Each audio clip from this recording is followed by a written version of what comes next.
I think our film is probably the very first film feature length talking about Taiwan semiconductor from inside out. And I hope this will bring a lot of strengths for Taiwan young innovator, and also civil servant, that we should stick together and to really, keep up our pursuit. How do you top that, really? I think a key lesson here is to not doubt what they can achieve, what Taiwan can achieve, a willingness to work relentlessly for a common purpose. And again, the story of that common purpose and of the collective endeavor is not just a story of the chip industry in Taiwan, it's really a story of Taiwan.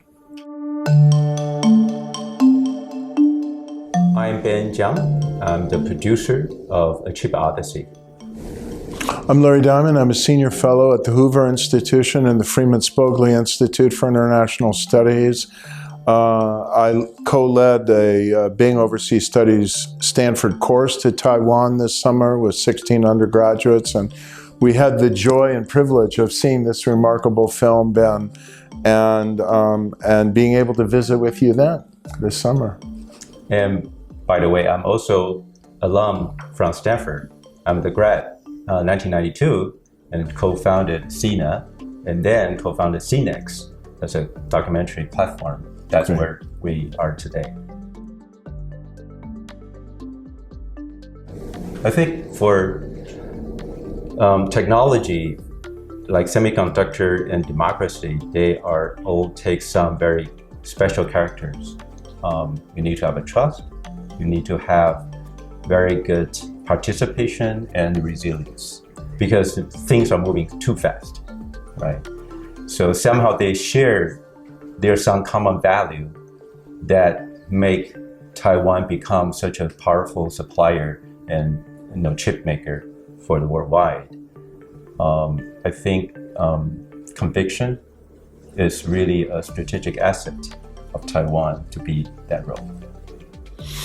The way I would look at it as a political scientist is, after being a so-called miracle state in terms of developmental autocracy, achieving rapid economic development for a time under authoritarian rule, under the KMT, if Taiwan had democratized and not been able to sustain its economic development, I think democracy would have been at great risk.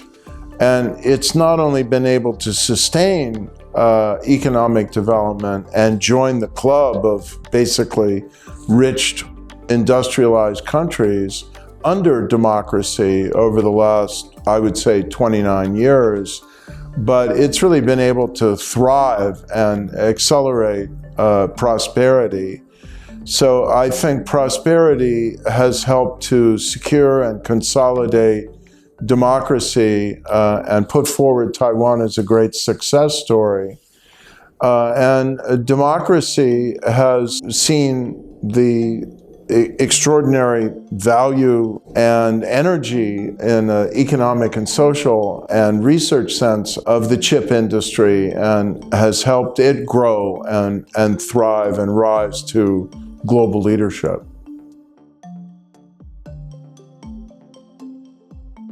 I think the opportunity is that people are realizing around the world how much Taiwan has to offer in terms of its innovation and its scientific engineering and industrial achievement. And this is something that should be valued and can be learned from. I'll say something else as well, that it's not only the chip industry, there are other industries in Taiwan, but increasingly also the arts that are thriving in Taiwan, including the film industry, right? And you have a Taiwan director who's won an Academy Award for feature films. And I think Taiwan is rising as a cultural force in the world as well. Opportunity-wise, the global technology revolution actually, I think there's another round just kick off, right? And whenever there's a revolution, there's so many reshuffling. It's not just for a company, but also for a nation as well. So there's a big opportunity ahead of us. And I think Taiwan now in this revolution is in a very critical and very unique position comparing to like 50 years ago. And how do Taiwan perform to supply or to cope with, to make the revolution, Taiwan stay in the game and become ahead of the game? I think the risk side is definitely, I think this is a part that Taiwan can be not just a pure supplier, probably can co-create something, like the architect, how the chips can be manufactured, not just from this little island, can partner with the other rest of the continent. So made in Taiwan probably can transform into another paradigm, like made with Taiwan. And how did that work out? We'll have to see. So the really risk down to the bottom is if Taiwan can be considered as a partner instead of just a supplier. Yeah.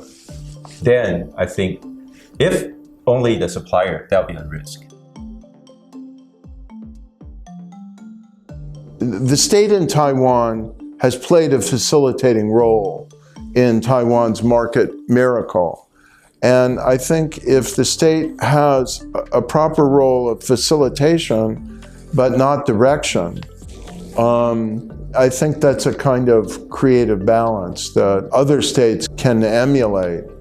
I would say also that look at the extraordinary production of engineers in Taiwan. So incentivizing the production and training of the workforce you need, I think is also something that other countries could pay attention to. And you've got to have the educational system to do that. And then I think that bears some lessons for the United States. Taiwan government lay a very good layer of the soil for a lot of things to grow.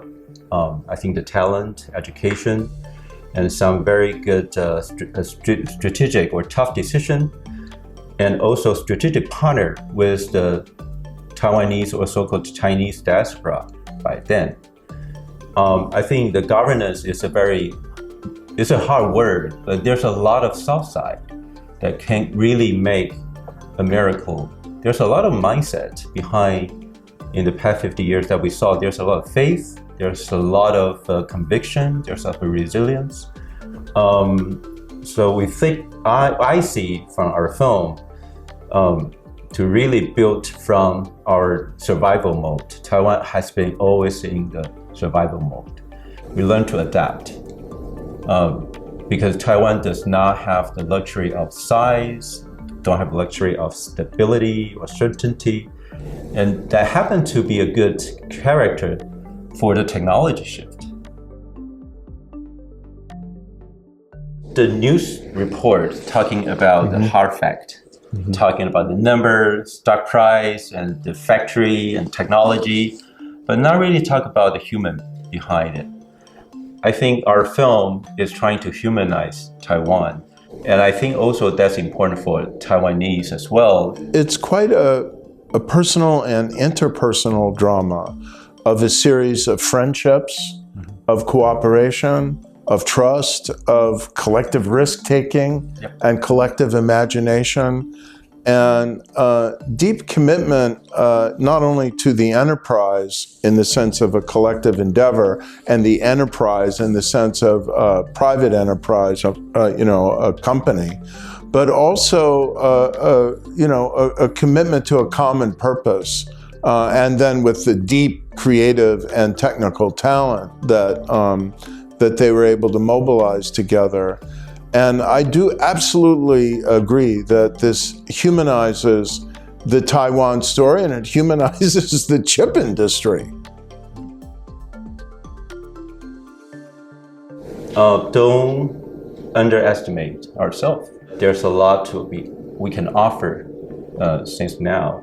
So I think be bold in your pursuit.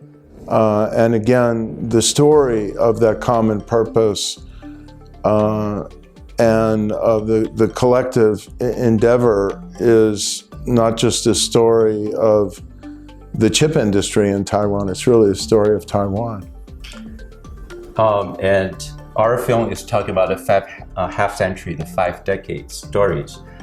And what we're today, for all the innovator and the servant, what you are going to do will affect the result of 50 years later. Yeah. So let's stick together and do something right.